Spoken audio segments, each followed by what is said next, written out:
Chiral carbon. আজকে আমরা একটু কাইরাল কার্বন নিয়ে আলোচনা করি। তো অ্যাকচুয়ালি কাইরাল কার্বন আলোচনা করার জন্য যেটুকু দরকার সেটা হচ্ছে আমরা আইসোমারকে দুটো ভাগে ভাগ করেছিলাম, একটা স্ট্রাকচারাল আইসোমার, স্টিরিও আইসোমার।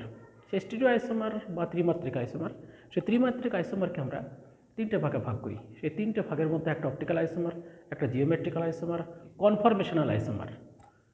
তো এই তিন রকম আইসোমার রয়েছে। এই তিন রকম আইসোমারের মধ্যে আমরা এখন অপটিক্যাল আইসোমারে আলোচনা করি। সেই অপটিক্যাল আইসোমারের মধ্যে দরকার সেটা হচ্ছে কাইরাল কার্বন। দুটি কাইরাল কার্বন কাকে বলে? 4 different groups or atoms attached to a carbon atom present in an organic compound, then the carbon is called the chiral carbon. অর্থাৎ সেই কাইরাল কার্বন হতে গেলে একটা কম্পাউন্ডের সঙ্গে চারটে ডিফারেন্ট গ্রুপ থাকতে হবে। আমি একটা এক্সাম্পল দিয়ে বলছি, COOH OH HCH3। এখানে যে কম্পাউন্ডটা লিখলাম এই কম্পাউন্ডটা হচ্ছে ল্যাকটিক অ্যাসিড। সেই ল্যাকটিক অ্যাসিডের এই কার্বনটা হলো কাইরাল কার্বন। এর কারণ কি? কার্বনের সঙ্গে চারটে ডিফারেন্ট গ্রুপ আছে, অর্থাৎ এটা একটা অ্যাসিমেট্রিক কার্বন। এই অ্যাসিমেট্রিক কার্বনকে আমরা বলি কাইরাল কার্বন। অর্থাৎ কাইরাল কার্বন বলতে গেলে এটাই বলতে হবে যে কার্বনের সঙ্গে চারটে ডিফারেন্ট গ্রুপ থাকবে বা অ্যাটম থাকবে, সেই কার্বনকে আমরা বলবো কাইরাল কার্বন। তো এই কাইরাল কার্বনের উপর ডিপেন্ড করে যে আইসোমার কটা হবে তা নির্ণয় করা যায়। তো অ্যাকচুয়ালি যে কোনো একটি কাইরাল কার্বন গঠিত যৌগের যে মোট আইসোমারের সংখ্যা নির্ণয় করা হয় একটা বিশেষ ফর্মুলার সাহায্যে। সেই ফর্মুলাটা হচ্ছে 2 to the power n, মানে generally 2 to the power n। এছাড়া যদি কোনো একটি কাইরাল কার্বন গঠিত যৌগে দেখা যায় অড নাম্বার অফ কার্বন রয়েছে, মানে অ্যাসিমেট্রিক কার্বন রয়েছে, বা এটা হতে পারে even number of asymmetric carbon রয়েছে, তাহলে তার আইসোমারের সংখ্যা কেমন হবে সেটাও বার করা যায়। সেই আইসোমারের সংখ্যা বার করার যে পদ্ধতি হচ্ছে, একটি যে কোনো কাইরাল কার্বন ঘটিত যৌগের আইসোমারের সংখ্যা নির্ণয় করতে গেলে সেই আইসোমারের সংখ্যা বার করতে হবে অপটিক্যাল আইসোমারের সংখ্যা প্লাস হচ্ছে যে তার মেসো কম্পাউন্ড সংখ্যা। এই দুটোর যোগফলে হচ্ছে টোটাল আইসোমারের সংখ্যা। তো সেটা জোড় সংখ্যক কার্বনের জন্য একরকম হয় আর বিজোড় সংখ্যক কার্বনের জন্য একরকম হয়। তো আমরা সেটা কী করে বার করে যাই পরপর দেখে নিই। টোটাল আইসোমার্স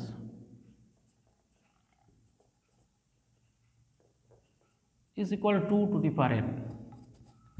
n হচ্ছে number of carbon, number of chiral carbon, number of chiral carbon. তাহলে এখানে কি হবে? এখানে কিন্তু কাইরাল কার্বন আছে একটা, দ্যাট ইজ এখানে n ইকুয়াল টু 1। তো n ইকুয়াল টু যদি 1 হয় তাহলে সেখানে টোটাল আইসোমার হবে, total isomer equal to 2 to the power 1 equal to 2। তাহলে এই কম্পাউন্ডে দুটো আইসোমার আছে। সেই দুটো আইসোমার কী কী? সেই দুটো আইসোমারের মধ্যে একটা আইসোমার লেখা আছে, আর একটা আইসোমার একটু পাশে বলে নেওয়া ভালো। আর একটা আইসোমার হচ্ছে COOH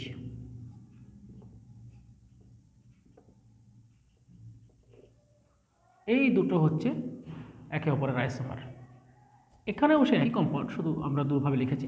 এটাকে বলা হয় D মাইনাস ল্যাকটিক অ্যাসিড, এটা হলো L প্লাস ল্যাকটিক অ্যাসিড। অর্থাৎ ল্যাকটিক অ্যাসিডের দুটি আইসোমার পাচ্ছি। আমরা সেটা পেয়েছি কি ফর্মুলা থেকে 2 to the power n, এর মান 1 বসিয়েছি, দিয়ে সেখানে টোটাল আইসোমার সংখ্যা পেয়েছি দুটো, একটা হলো D আর একটা হচ্ছে L। ডি কেন বলা হচ্ছে তার কারণ হচ্ছে এখানে একটা ডিএল কনফিগারেশন হয়। সেই কনফিগারেশনটা হলো যদি কোনো একটি কাইরাল কার্বনের সঙ্গে বা একটা অ্যাসিমেট্রিক কার্বনের সঙ্গে তীব্র তড়িৎ ঋণাত্মক মৌলযুক্ত যে গ্রুপ, দ্যাট ইজ OH, এটা যদি ডান দিকে থাকে তাকে বলে ডি বা ডেক্সট্রো রোটেটারি, আর যদি সেই গ্রুপটা বাম দিকে থাকে তাকে বলে এল বা লেভো রোটেটারি। অ্যাকচুয়ালি ডেক্সট্রো মনে হচ্ছে রাইট, লেভো মিনস হচ্ছে লেফট। তো এরকম দুটো আইসোমার পাবো। Formula for calculating total number of isomers, আমরা এখন টোটাল নাম্বার অফ আইসোমার বার করার জন্য যে ফর্মুলা সেটা একটু আলোচনা করছি। এখানে আছে for even number of chiral carbon, যদি সেখানে জোড় সংখ্যক কাইরাল কার্বন থাকে কোনো একটি অ্যাসিমেট্রিক যৌগে, তাহলে তার টোটাল আইসোমারের সংখ্যা হবে I equal to A plus M। এটা কি? এখানে এ হচ্ছে optically active isomer,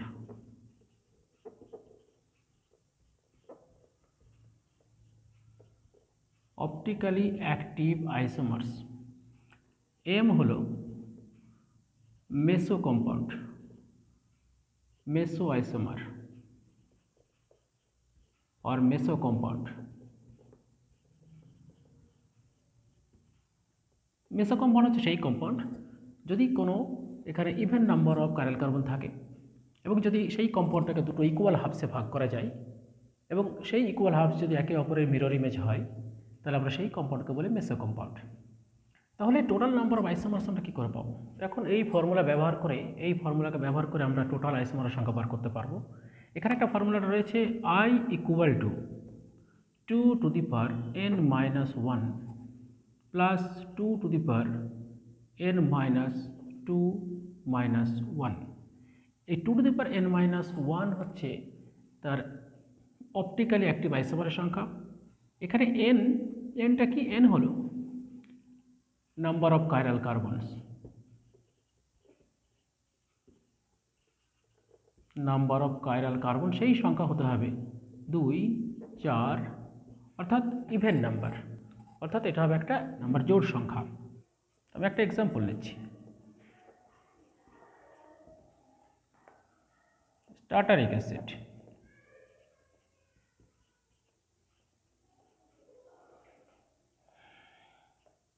CHH CHOH CHH, এখানে দুটো কাইরাল কার্বন আছে, তাহলে কটা আইসোমার হতে পারে? এখানে আমাদের আইসোমারের সংখ্যা আমরা পাবো। তাহলে এখানে total isomer I equal to 2 to the power n minus 1 plus 2 to the power n by 2 minus 1। তো এখানে অ্যাকচুয়ালি টোটাল অপটিক্যাল আইসোমার সংখ্যা হবে 2 to the power 2 minus 1 plus 2 to the power 2 by 2 minus 1 equal to 2 to the power 1 plus 2 to the power 0 equal to 2 plus 1 equal to 3। অর্থাৎ যদি আমরা এখানে tartaric অ্যাসিডকে ব্যবহার করি, সেই টার্টারিক অ্যাসিডের ক্ষেত্রে তার টোটাল কাইরাল কার্বন হচ্ছে দুটো, দ্যাট ইজ এখানে n এর মান 2, যার n ইকুয়াল টু 2, এদের মান 2 বসিয়ে আমি অ্যাক্টিভ আইসোমার সংখ্যা পেয়েছি 2 to the power 2 minus 1, that is দুটো। আর সেখানে মেসো কম্পাউন্ড পেয়েছি 2 to the power 0 equal two 1, that is 2 plus 1 equal to 3। অর্থাৎ এখানে টোটাল 3টা আইসোমার পাওয়া যাবে। সেই 3টা আইসোমারের মধ্যে দুটো অপটিক্যালি অ্যাক্টিভ আর একটা হচ্ছে মেসো কম্পাউন্ড। মেসো কিন্তু অপটিক্যালি অ্যাক্টিভ কম্পাউন্ড নয়।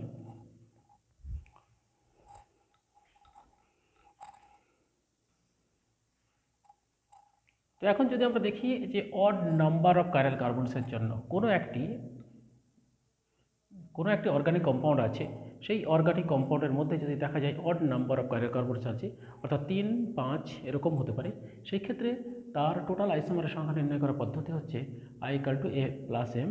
এ হলো যে অপটিক্যাল আইসোমারের সংখ্যা, অপটিক্যালি অ্যাক্টিভ আইসোমারের সংখ্যা, M হলো মেসো আইসোমারের সংখ্যা। আমরা এখন এটা কি আর এমটা কি সেটা একটু পাশাপাশি লিখে দেখানোর চেষ্টা করি। এখানে A, that is number of optical isomers, number of optical isomers A equal to 2 to the power n minus 1 minus 2 to the power n minus 1 by 2। এটা হলো total optical isomer. Number of meso isomers m equal to 2 to the power n minus 1 by 2। এটা হলো formula. এই formula থেকে আমরা লিখতে পারি therefore I equal to A plus M equal to A means 2 to the power n minus 1 minus 2 to the power n minus 1 by 2 plus 2 to the power n minus 1 by 2 is equal to 2 to the power n minus 1। অর্থাৎ কোনো একটি odd number of chiral কার্বনসের জন্য তার total আইসোমারের সংখ্যা বেরোবে 2 to the power n minus 1। এরকম একটা তো এক্সাম্পল নিতেই হবে। এই এক্সাম্পলটা হলো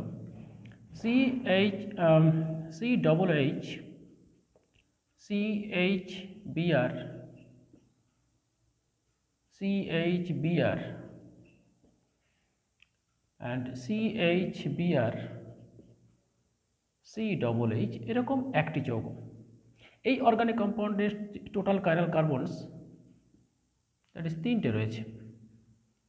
তাই যদি থাকে তাহলে এখানে টোটাল আমরা অপটিক্যালি অ্যাক্টিভ আইসোমার কটা পাবো, বা টোটাল মেসো আইসোমার কটা পাবো, এবং টোটাল আইসোমার কটা পাবো। তাহলে এই কম্পাউন্ডের জন্য optically active isomer, that is A equal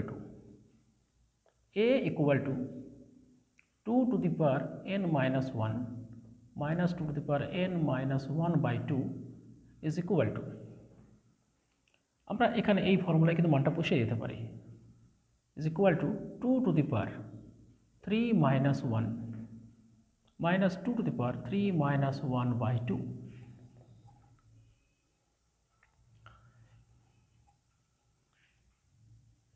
That is A equal to 2 to the power 2 minus 2 to the power 2 by 2, that is 1, is equal to 4 minus 2 equal to 2. Actually এখানে total optical আইসোমারের সংখ্যা পাবো দুটো, আর সেখানে যদি আমরা একটা কথা বার করতাম, m ইকুয়াল টু কত হয়, মেসো equal to 2 to the power n minus 1 by 2 is equal to 2 to the power 3 minus 1 by 2 is equal to 2. তাহলে এখানে টোটাল আমরা মেসো কম্পাউন্ড পাচ্ছি দুটো, আর অপটিক্যালি অ্যাক্টিভ কম্পাউন্ড পাচ্ছি দুটো, অর্থাৎ টোটাল আইসোমার সংখ্যা হবে 2 + 2 = 4। অর্থাৎ যদি কোনো একটি হাইড্রোকার্বনের মধ্যে 3টি কাইরাল কার্বন থাকে, তাহলে তার জন্য অপটিক্যাল অ্যাক্টিভ আইসোমার সংখ্যা আমরা নির্ণয় করতে পারবো, এবং তার মেসো আইসোমার সংখ্যা নির্ণয় করতে পারবো, এবং দুটোকে যোগ করে আমরা টোটাল আইসোমার সংখ্যাও নির্ণয় করতে পারি।